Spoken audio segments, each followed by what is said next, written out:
Banyak para ulama itu duduk merenung menangis. 50 tahun saya di dunia, belum pernah saya bersungguh-sungguh dengan Allah. 60 tahun saya di dunia, belum pernah saya bersungguh-sungguh dengan Allah. Sedangkan waktu sudah dekat untuk menghadap pada Allah. Ini kita renungi. Inilah masalah kita yang terbesar, mereka.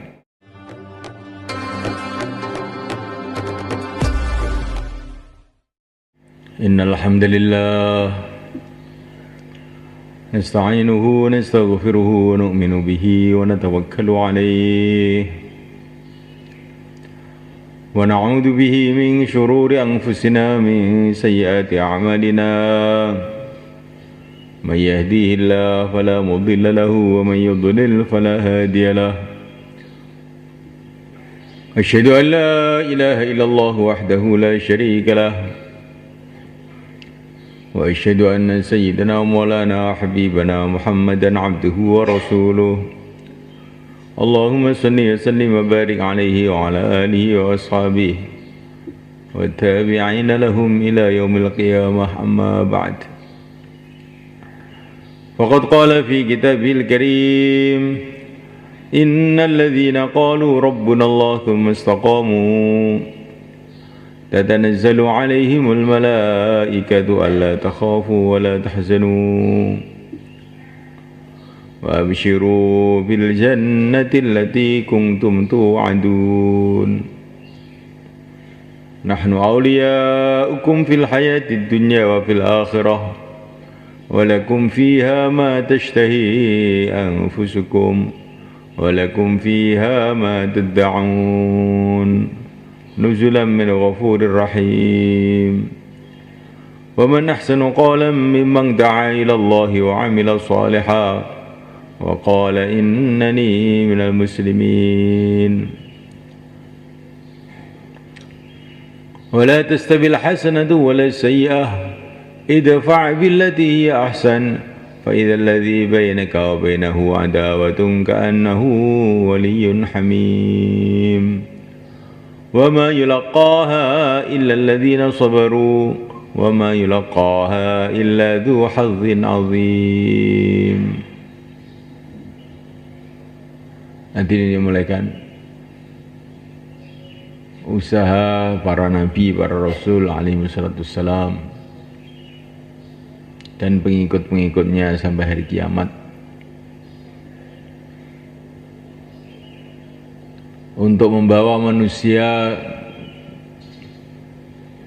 kepada kemuliaan dunia dan akhirat, kebaikan dunia dan akhirat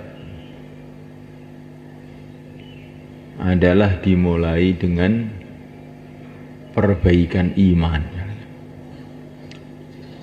pelurusan iman.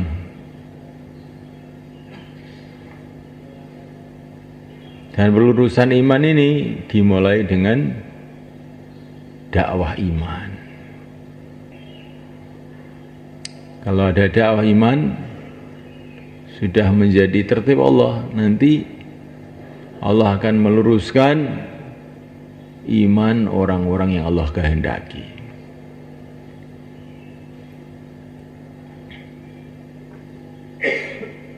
Maka buatlah suasana dakwah iman ini di mana saja kita berada, di masjid, di rumah, di ladang, di pasar, di mana saja kita berada, sampai sakaratul maut, sebagaimana yang telah dicontohkan oleh Nabi kita, Nabi Agung Muhammad SAW. Di mana saja dakwah iman, di mana saja senantiasa kita membicarakan, mendengarkan, merenungi dan meresapi bahwa yang berkuasa itu hanya Allah.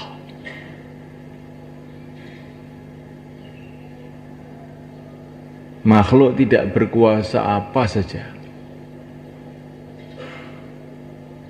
Hanya Allah yang berkuasa. Makhluk itu tidak ada, hanya diadakan oleh Allah. di mana saja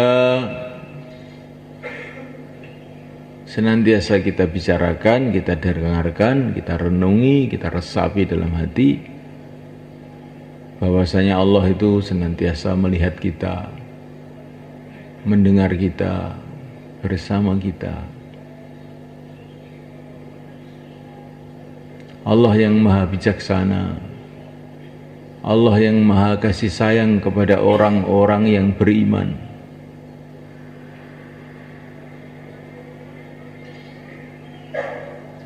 Sehingga kita ini merasa dekat dengan Allah, senantiasa merasa dilihat oleh Allah, didengar oleh Allah. Harapan hanya kepada Allah. Ini langkah pertama sebenarnya. Sekian lama kita hidup di dunia ini, sudahkah kita ini betul-betul merasa dilihat oleh Allah? Sudah sekian lama kita hidup di dunia ini, apakah kita betul-betul harapan kita hanya kepada Allah? Sudah sekian lama kita belajar agama ini, apakah hati kita sudah ada perubahan? Sehingga kalau mendengar asma Allah, hati kita gemetar. Wa idza dzukirallahu wajilat qulubuhum. Bila disebut asma Allah, orang-orang yang memang hatinya itu punya hakikat iman, hatinya akan gemetar. Sudah sekian lama kita hidup di dunia ini, apakah kita ini sudah pernah bersungguh-sungguh berhubungan kepada Allah?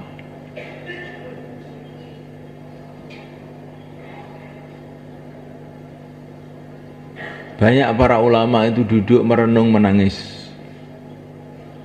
50 tahun saya di dunia, belum pernah saya bersungguh-sungguh dengan Allah. 60 tahun saya di dunia, belum pernah saya bersungguh-sungguh dengan Allah. Sedangkan waktu sudah dekat untuk menghadap pada Allah. Ini kita renungi. Inilah masalah kita yang terbesar sebenarnya.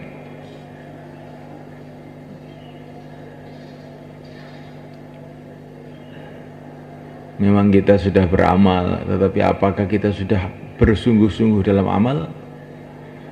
Memang kita sudah sholat, pernahkah kita ini bersungguh-sungguh dalam sholat? Memang kita sudah zikir, pernahkah kita ini bersungguh-sungguh dalam zikir? Allah tidak menyuruh kita beribadah saja, tapi menyuruh kita ini bersungguh-sungguh dalam ibadah, jungkung ibadah, konsentrasi ibadah, watabattal ilaihi tabdila. Wahai Muhammad, konsentrasilah ibadah, jungkung ibadah dengan sesungguh-sungguhnya. Allah SWT tidak menyuruh kita hanya dakwah, tapi menyuruh kita bersungguh-sungguh dalam dakwah. Wajahidu fillahi haqqa jihadih, berjuanglah di jalan Allah dengan sebenar-benarnya berjuang. Wastabakum, karena Allah telah memilih kamu semua. Allah telah memilih kamu menjadi umatnya Rasulullah SAW. Kamu harus bersungguh-sungguh.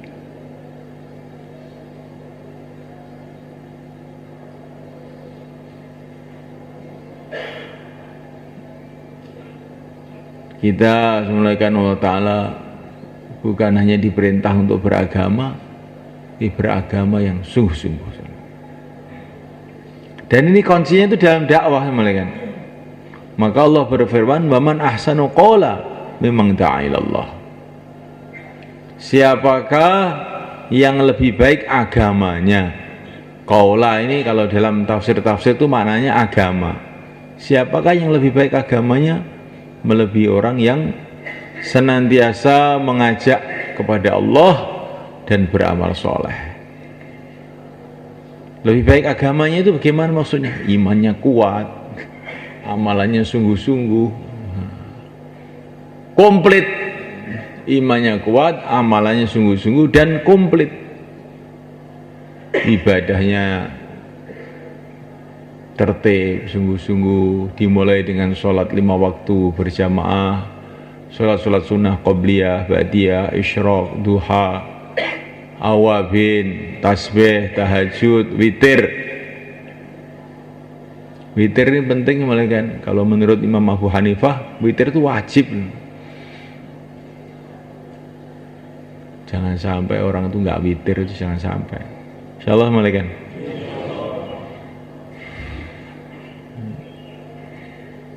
Jadi ibadah kita ini harus kita upaini betul. Sejarahnya orang-orang dakwah yang makbul ibadahnya juga kuat. Siapakah mereka? Para sahabat diceritakan dalam Quran. Mereka malam sedikit tidur, maka ibadah kita harus kita kuatkan. Tunaikan hak dakwah juga tunaikan hak ibadah.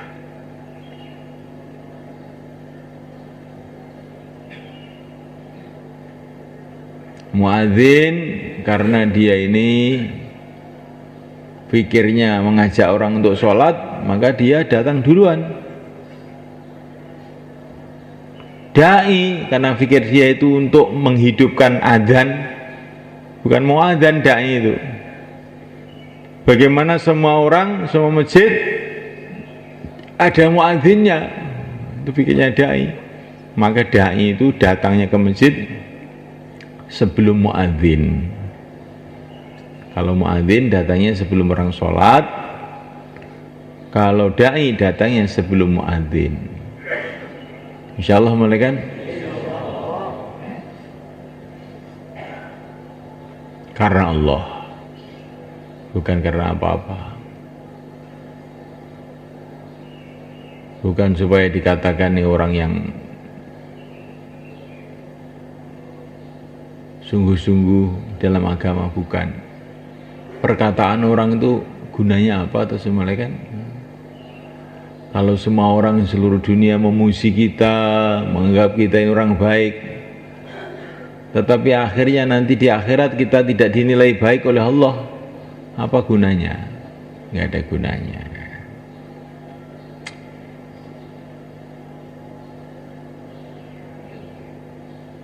Berbeda antara masyhur dengan makbul. Mungkin kita ini sebagian tempat itu sudah masyhur, masyhur orang masjid, masyhur orang dakwah. Tapi apakah sudah makbul, diterima oleh Allah atau belum? Nggak ada yang tahu selain Allah. Nah kita usaha lagi dan usaha lagi dengan penuh takut dan harap kepada Allah Subhanahu wa taala, khaufan wa tama'a. Orang beriman itu sikapnya itu khaufan wa tama'a, senantiasa takut, senantiasa berharap kepada Allah Subhanahu wa taala. Kalau melihat dirinya begitu banyak kesalahannya, begitu banyak dosanya, begitu banyak kekurangannya, maka takut, apa ya pantas saya ini diterima. Tapi kalau melihat rahmat Allah yang maha luas, kasih sayang Allah yang enggak ada batas, maka hati itu dipenuhi dengan harapan.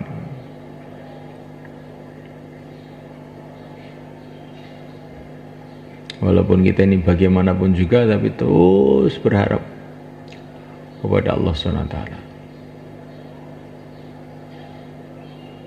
Jadi semulaikan memahsanu qawla, tidak ada yang lebih baik agamanya melebihi orang yang senantiasa dakwah. Di dakwah itu kayak biji mangga, kan? Biji mangga, pelok. Gitu.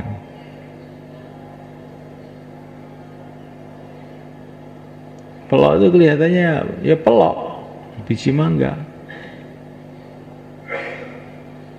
Tapi nanti kalau ditanam dan dipelihara, keluarlah akar-akar, keluarlah pohon, keluarlah daun, keluarlah bunganya, keluarlah buahnya yang manis. Nanti buahnya bisa ditanam lagi, sehingga satu pohon jadi 2 pohon. Tanam lagi 3 pohon, 4 pohon, 5 pohon, 1000 pohon. Akhirnya bisa untuk haji, bisa untuk beli rumah, bisa untuk bangun masjid. Nah. Begitu juga dakwah itu semuanya kan. Kalau kita ini istiqomah, satu orang itu istiqomah tapi semuanya kan, dengan ikhlas, dengan akhlak yang baik, nanti itu 2 orang, 3 orang. Tahu-tahu keluar polisinya, keluar Pak Lurahnya, tahu-tahu ada kiainya, ada santrinya, ada pegawai negerinya, ada jinnya keluar juga. Ya. Banyak karun-karun jin itu semuanya kan. Walaupun kita nggak bisa melihat itu. Masa itu? Iya. Itu sudah diceritakan dalam Quran. Saya bukan bisa melihat jin. Kata Imam Syafi'i, kalau orang mengatakan melihat jin, sudah tidak berhak jadi saksi di pengadilan. Karena ini orang ini biasanya agak miring ini otaknya ini. Kayak dukun-dukun itu biasanya kan agak miring-miring gitu otaknya itu. Gak biasa diajak bicara itu ini ngawur. Jangan kamu bilang tahu jin ya. Nanti kalau yang dengar itu orang yang pernah ngaji, oh ini agak miring orang ini gitu. Bukan dianggap hebat, malah dianggap miring. Nah, repot malah kita nanti.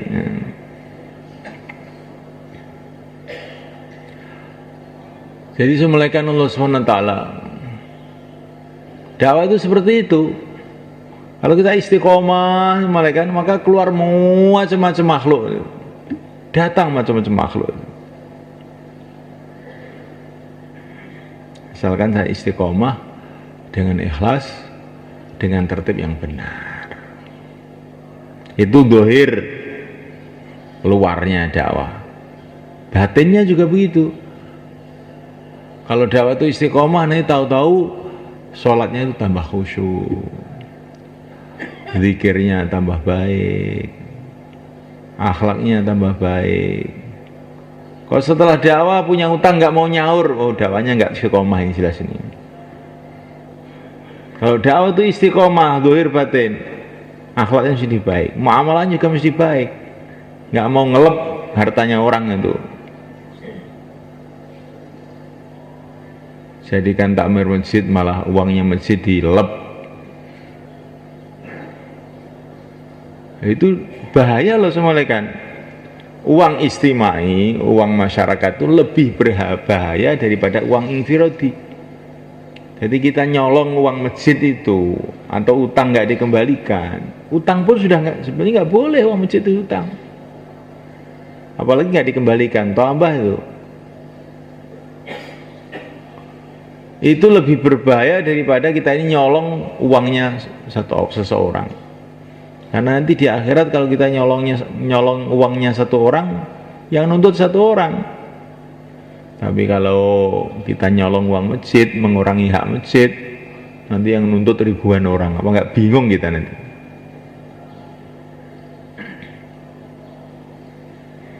Kenapa saya mengatakan begini ini? Karena orang itu sudah sunatullah, kalau dakwah terus, amal agama terus, lama-lama dipercaya orang. Dititipi uang, begitu itu. Sudah sunatullah begitu itu. Dakwah ini pertama kali nggak digubris, lama-lama dibenci, lama-lama dicintai. Orang dakwah itu begitu itu. Nah ketika dicintai itu, ada banyak orang mempercaya, banyak orang menawari mau dijadikan Pak Mudin kalau di kampung, ada yang ditawari mau jadi DPR kalau agak tinggi sedikit ya. Mau ditawari jadi takmir masjid, ini kelihatannya kok orang soleh ini.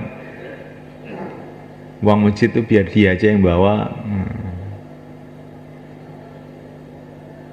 Maka orang yang menyayangi dirinya sendiri lebih baik jangan, gak usah.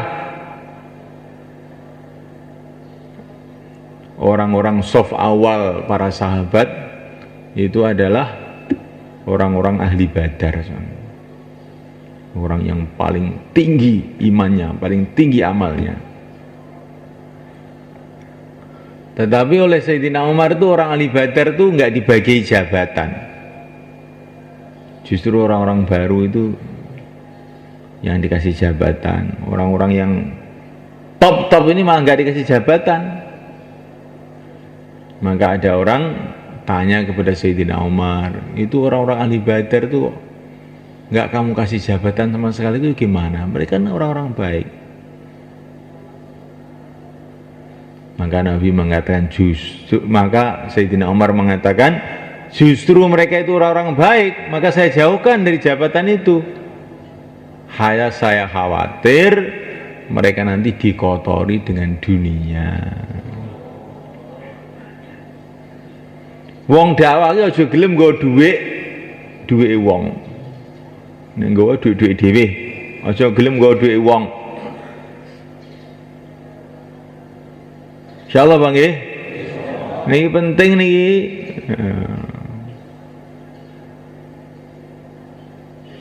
Lan dhuwit istimai, dhuwit umat niku, dhuwit masjid, dhuwit pondok, gitu.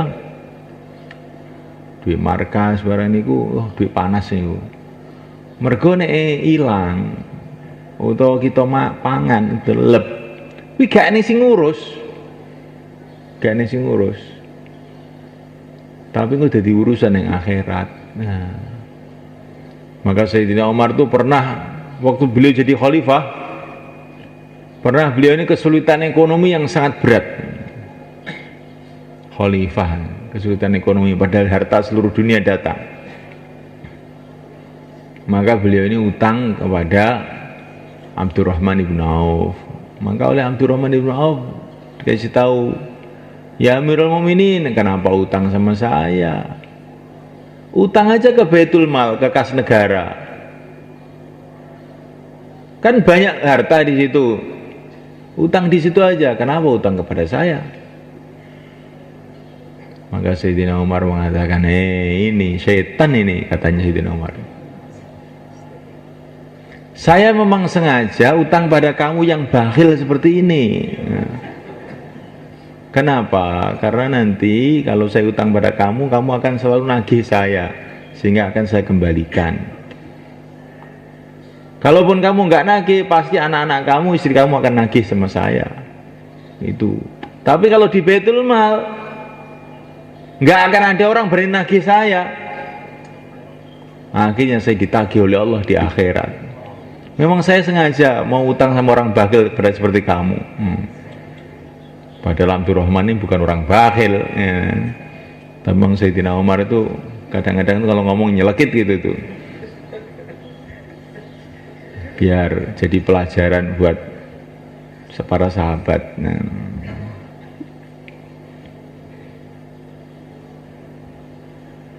Jadi Assalamualaikum Allah SWT, karena kita ini dalam dakwah ini kita akan menghadapi macam-macam ujian. Ujian pertama ya kita suruh keluar hidupan amal makomi, tapi ujian kedua ini kadang-kadang kita diuji oleh Allah kesulitan ekonomi. Padahal Allah itu kuasa untuk memudahkan rezeki kita, itu Allah kuasa. Kenapa Allah menyulitkan rezeki kita? Karena Allah ingin menguji kita. Yang kita tabah. Jangan karena kesulitan ekonomi kita jadi nipu, kita jadi mengurangi hak orang. Sabar. Makan seadanya, sambal korek, kerupuknya separuh saja. Kalau makan nggak bisa 3 kali ya 2 kali aja. Dulu umumnya para sahabat tuh makan 2 kali, makan 3 kali itu nggak usum. Bahkan Nabi itu suka kalau orang tuh makan sekali saja. Sekarang itu yang paling miskin pun 3 kali. Yang katanya utangnya banyak, kesulitan, hidupnya pas-pasan, itu makanya 3 kali, dan itu sak piring semunjung gitu. Tandanya apa? Tandanya bayan subuh ngantuk, itu tandanya. Ada sahabat, ada seorang istrinya Nabi itu makan 2 kali sehari, maka ditegur oleh Nabi. Kamu nggak ada kerjaan selain makan, katanya Nabi. Makan 2 kali itu loh sudah ditegur sama Nabi. Gak punya pekerjaan apa? Makan aja.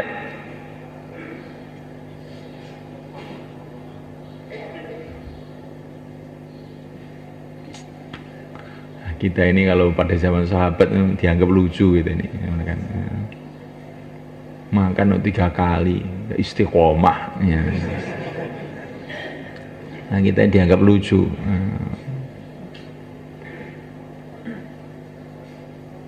Gak punya pekerjaan selain makan. Sudah makannya banyak, masih mengeluh lagi, katanya hidupnya pas-pasan. Mestinya sudah berlebih-lebihan, tapi karena kita ini rakus, perasaan kita ini kurang aja. Kalau kita ini ingin kehidupan yang baik, ikutilah kehidupan orang-orang dulu itu. Jadilah kamu orang yang nerima apa adanya. Takun aghnan nas, kamu menjadi orang yang paling kaya. Orang kaya itu apa toh? Orang kaya itu yang orang merasa sudah cukup itu kaya. Kalau masih merasa kurang, itu belum kaya. Maka ada orang mau kasih hadiah kepada Syekh Junaid Al-Baghdadi. Maka Syekh Junaid bilang, kamu orang kaya apa orang miskin? Orang kaya. Oh iya, kalau kamu orang kaya, saya mau menerima. Tapi kalau kamu orang miskin, saya nggak menerima. Sekarang saya tanya, kamu masih ingin tambahan uang atau tidak? Masih. Oh, kamu itu orang miskin berarti. Lah kalau saya itu sudah tidak ingin tambahan, no. Masa orang miskin kasih orang kaya? Nggak usah, kamu pakai sendiri aja.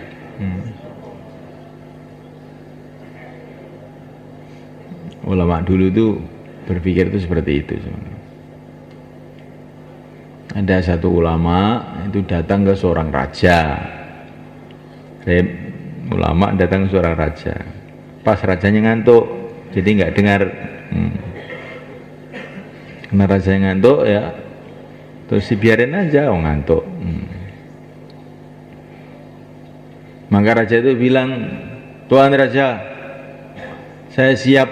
Nah, Tuan Kiai, saya siap membantu apa saja.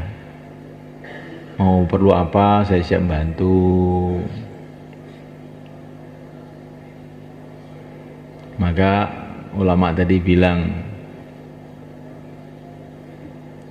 Allah Subhanahu wa ta'ala berfirman, katanya ulama tadi, qul mata'ud dunya qalil. Dunia ini semuanya, dunia, seluruh dunia itu Allah katakan sedikit.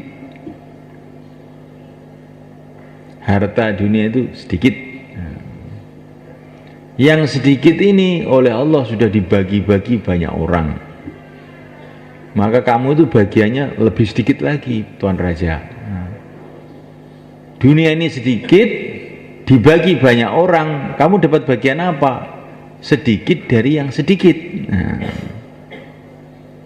Nah, kamu itu bagiannya sudah sedikit dari yang sedikit, kok kamu mau kasihkan saya? Sudah, kamu pakai sendiri aja. Siapa ulama yang bisa berbicara begitu di depan pejabat-pejabat. Ulama bawa proposal, ini saya mau bangun masjid, nah, mau bangun pesantren.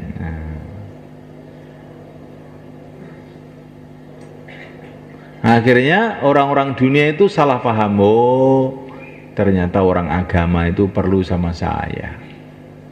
Agama itu nggak bisa menyelesaikan masalah kalau nggak dibantu oleh saya, nggak jalan.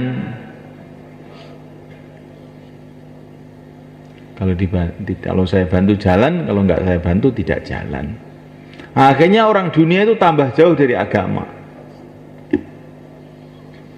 Maka kalau orang agama tomak berharap kepada orang dunia, maka itu sama saja dengan menjauhkan orang dunia dari agama dan menjauhkan diri dia sendiri dari Allah SWT. Orang itu kalau berharap pada makhluk itu ditambah jauh dari Allah.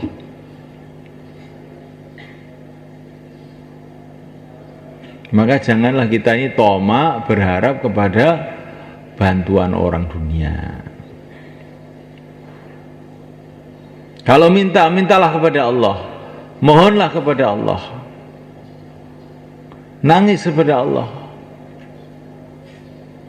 Man lazimal istighfar ja'alallahu lahu min kulli hammin faraja.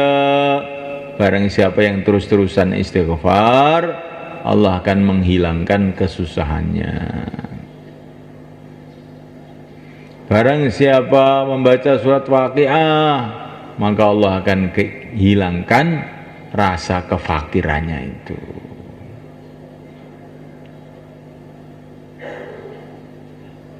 Wong kok urip rasa kurang, ora tau maca surat Waqiah.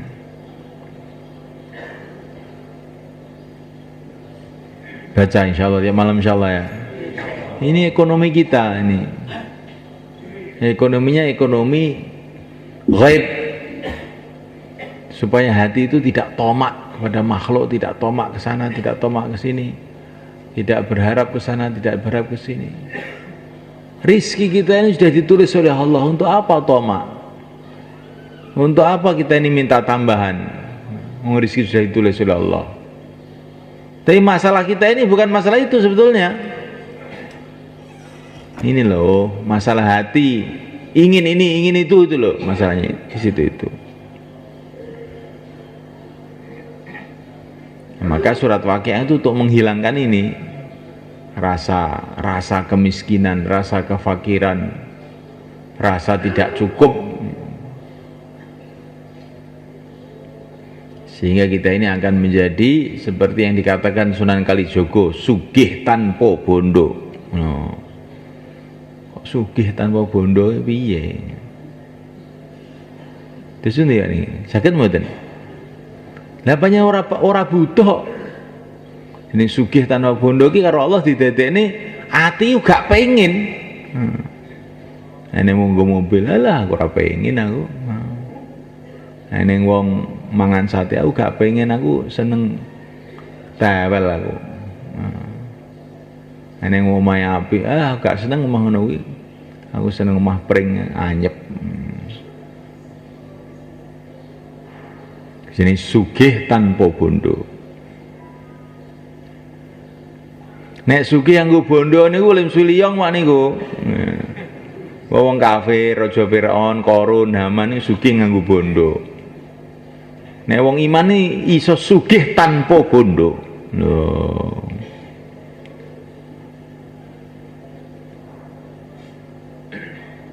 Ora ndek bondo tapi ngrasa cukup ae. Ndek bondo ya ora apa-apa. Gak ndek bondo ya ora ngrasa kurang. Lah nyapa? Omahe gubuk kan ning swarga ya wis duwe omah lho. Nyapa to bingung ya.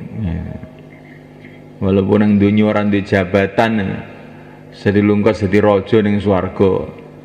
Nyapa kowe ingah-ingih. Wong iman ngoten niku. Akhire atine niku tenang.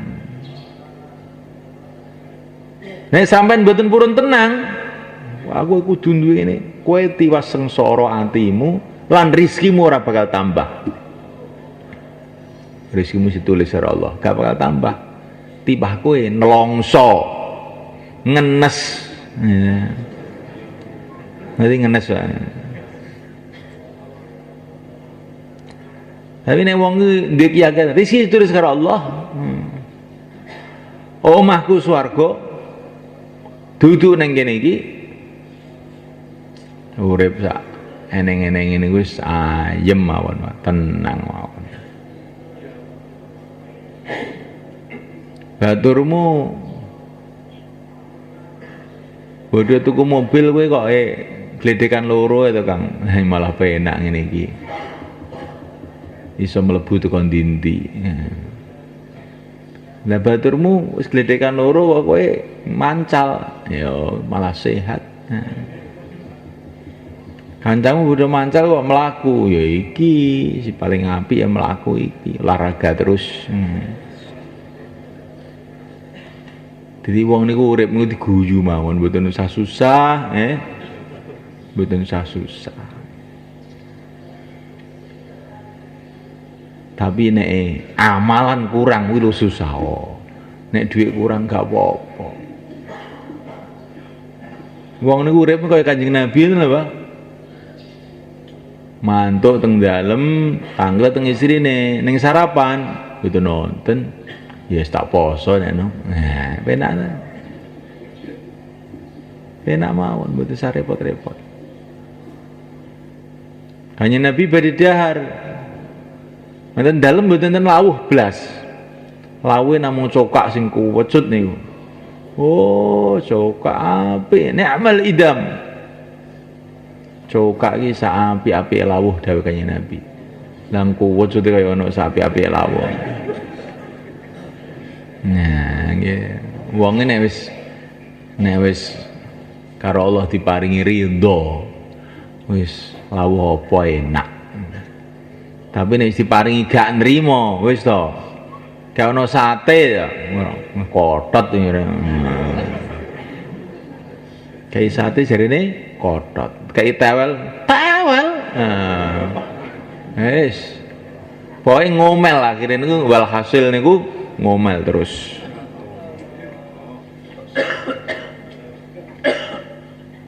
Tukane mobil, numpak mobil ning AC, kademen aku ngene iki, gak kuat aku. Nek ra ning AC kok sumuk men ya.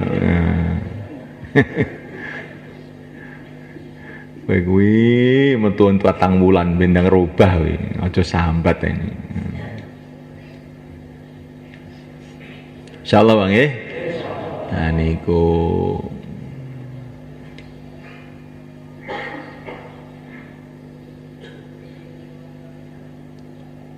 kita oleh Allah kan diuji macam-macam ujian. Para sahabat itu diuji iman. Pertama kali diuji iman. Teror dari segala arah, ancaman segala arah. Mereka senantiasa tawajuh kepada Allah. Hasbunallah. Akhirnya lulus. Sehingga teror-teror itu selesai satu persatu. Diuji ekonomi sampai kelaparan, nggak makan. 3 hari kadang-kadang nggak makan. Mereka lulus. Tidak goncang, istiqomah.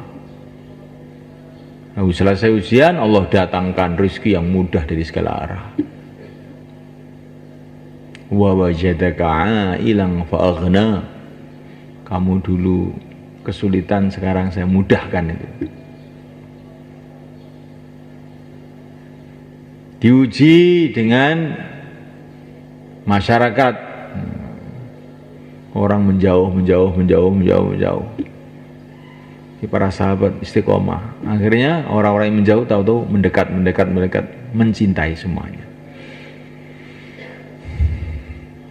Makanya kuncinya itu sabar. Insyaallah malaikat. Allah akan menolong orang-orang yang sabar. Yang sabar itu pahit.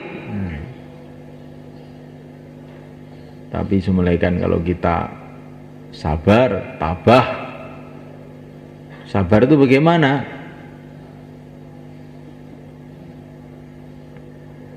Dalam kondisi apapun tetap istiqomah, namanya sabar.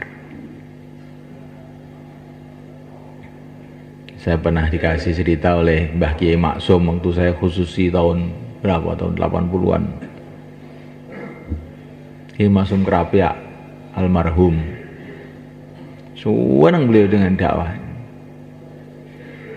Beliau ini cerita, kalau nggak ada dakwah yang sungguh-sungguh, walaupun ada madrasah, ada masjid, ada apa-apa, lama-lama itu akan runtuh. Kayak Andalusia, kata beliau. Andalusia ini pemerintahan Islam, mana-mana masjid yang mewah-mewah, mana-mana madrasah yang mewah-mewah, tapi masyarakat tidak digarap, akhirnya runtuh, kata beliau. Kemudian beliau ini kasih cerita saya, pokoknya sabar, katanya. Saya itu beli tanah, kata beliau, beli tanah dekat pondok ini. Tahun 80-an harganya itu 20 juta loh, nggak salah tuh. 20 juta itu kalau sekarang tuh mahal itu. Zaman dulu 20 juta. Tapi saya ini belum bisa bayar. Tahu tuh datang LB Murdani. LB Murdani itu jenderal sing kurang ajar itu. Orang Nasrani, orang pokoknya orang yang sangat jelek. Sudah mati juga dia itu. LB Murdani itu asalnya orang Aceh semuanya kan. Keluarganya orang Islam semua. Tapi dia diambil orang Nasrani, sekolahkan orang Nasrani, akhirnya jadi Nasrani. Bukan hanya Nasrani saja, musuh agama di mana-mana. Dia datang ke Kiai Ali itu. Ini uang 20 juta. Nggak mau, katanya. Dalam hati saya, kata Kiai Ali, kasih sama orang kafir, nggak mau saya.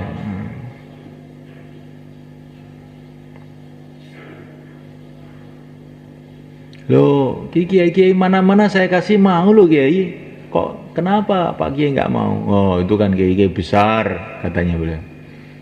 Imannya sudah kuat, kalau saya imannya belum kuat nggak mau, katanya.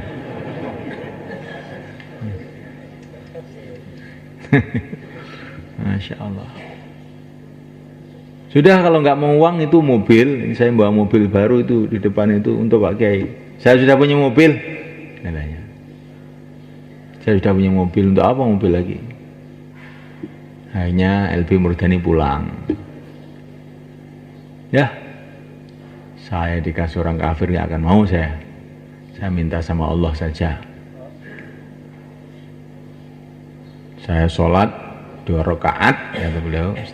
Setelah sholat 2 rakaat, saya membaca doa kesaktian yang dikasih oleh guru saya. Apa doanya? Baca Fatihah 21 kali. Dan ketika membaca ayat iyyaka na'budu wa iyyaka nasta'in, diulang-ulang 21 kali juga. Bacanya 21 kali, setiap iyyaka na'bud diulang-ulang 21 kali. Itu katanya guru saya, senjata pamungkas. Dadal kabeh.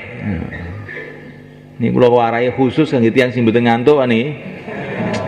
Wong ngantuk ben susah terus ben. Diomongi ya.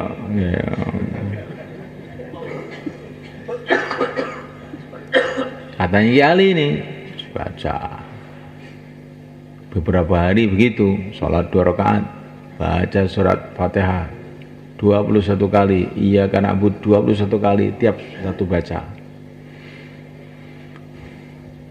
Tiba-tiba beberapa hari kemudian ada pengusaha orang Yogyakarta sana, pengusaha muslim, yang orangnya orang baik, sudah meninggal juga ini orangnya ini, namanya Mujib Thohir, sudah meninggal juga. Maka habis sholat itu datang, Yai katanya mau beli tanah Yai. Iya. Sudah dibayar belum? Belum. Ini saya apa itu nyumbang sedikit Yai. Iya. Taruh situ katanya. Perasaan kiai itu ya paling berapa ribu namanya. Biasanya santri itu nggak akan nyumbang banyak, itu nggak ada gitu. Biasanya nyumbang itu kletek gitu. Santri. Tapi ikhlas. Nah. Ya taruh di situ aja, masih ditinggal sholat. Taruh situ aja. Taruh di mana? Taruh di meja situ loh. Saya masih sholat ini. Nah. Ternyata yang ditaruh itu bukan amplop, yang taruh itu koper. Nah. Maka kiai habis sholat kok Mujab ini kok ninggal koper ini. Nah. Dibuka pas 20 juta. Nah. Untuk beli tanah. Itu cerita kiai loh, tadi nggak usah. Terus kamu nanti saya baca itu 20 juta. Allah akan menolong tuh, caranya tuh banyak Allah menolong itu. Allah tuh menolong caranya banyak. Itu tahun 80 saya khususi ke sana, Mak Kiai itu bilang, pokoknya sabar mawon Gus, dari ini. Pondok mengira ditulung oleh Gusti Allah. Nah, sabar sing kadang-kadang nafsu kita niku mboten ngoten niku. Wah, ini mumpung neng wong wae walaupun untuk haram-haram sithik gak apa-apa. Ngoten niku. Nafsu kita kadang ngoten niku. Engko tak tolak nang terus gane sing wae. Waduh. Tambah repot rugi ya. Nah, niki setan niki gitu. Rizkimu ditulis. Nek kowe iki sabar, engko sing teko iki halal. Tapi nek kowe gak sabar, sing teko mungkin kadang halal, kadang haram, kadang syubhat.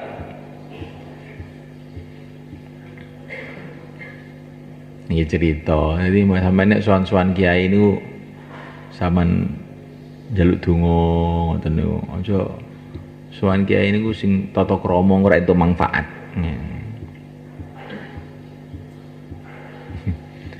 Beberapa tahun yang lalu saya khususi ke satu kiai di Kediri sana. Di pintunya itu ditulisi okeh wirid, okeh duit. Loh. Saya itu heran, itu kiai ini gimana sih kok ini? Maka saya tanya, ini tulisannya kok begini, gimana tuh kiai? Saya itu nggak punya duit. Gak punya apa-apa. Istri saya itu loh dulunya itu pegawai gudang garam. Sudah, saya ini orang yang melaratnya itu setengah mati. Tapi saya tiap hari baca selawat. Tiap hari itu 10.000 saya. Allahumma sholli wa sallim ala sayyidina Muhammad. Sekarang saya bisa bangun masjid, bisa bangun pondok, bisa apa-apa, bisa haji. Nah. Karena terkesan dengan selawat ini, maka saya tulis banyak wirid, banyak duit, saya bilang gitu. Tapi setelah saya tulis begini, ini banyak santri saya yang tanya, saya sudah banyak wirid, kok duitnya nggak datang ya? Nah, sudah berapa hari kamu wirid? Sudah 1 tahun kurang, 10 tahun katanya. Kata Kiai itu banyak orang-orang nyolong kayu itu bilang sama saya, doakan Kiai, saya mau nyolong kayu. Nanti kalau selamat sebagian untuk masjid Kiai ya. Tapi ini rahasia, ini ada polisi enggak ini enggak?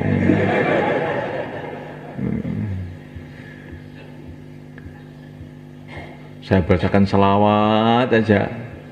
Itu nyolong kayu itu nggak ketahuan katanya. Masya Allah. Lah ini kalau jamaah keluar itu dibacakan oleh Pak Kiai itu selawat begitu itu selamat semua, itu banyak taskilan nanti saya bilang gitu. Kok selawatnya untuk nyolong kayu ini gimana? La haula wala quwata illa billah. Ya. Tapi ringkasnya itu di sini ini pelajaran. Orang itu kalau memang ingin berhubungan kepada Allah sungguh-sungguh, Allah itu kasih pengalaman. Tapi selagi orang itu pikirannya itu menghubungkan dengan makhluk saja, ya nanti nggak pernah punya pengalaman hubungan kepada Allah.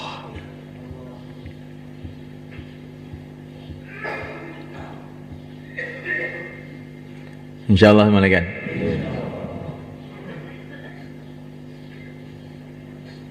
Cuma kita ini sabar malaikat. Dakwah terus menerus dengan perbaikan ibadah, perbaikan muamalah, perbaikan akhlak. Kita juga memperbaiki keilmuan kita juga. Kuncinya di taklim. Nah, itu taklim itu kalau kita baca, sungguh kita renungi itu banyak ilmu-ilmu agama yang ada di situ.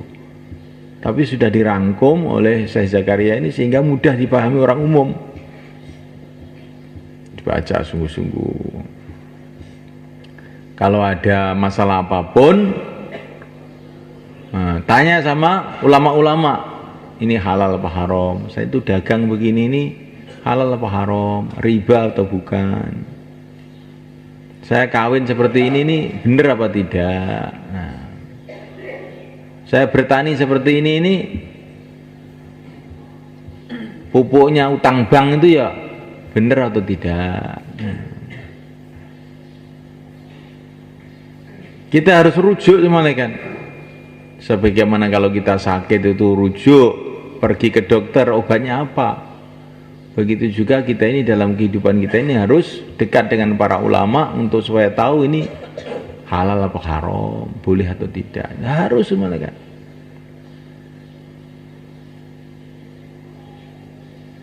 Maka orang-orang dulu itu kalau mau bikin rumah itu mikir dulu. Kasih nasihat sama anaknya, kalau kamu mau bikin rumah ada syaratnya.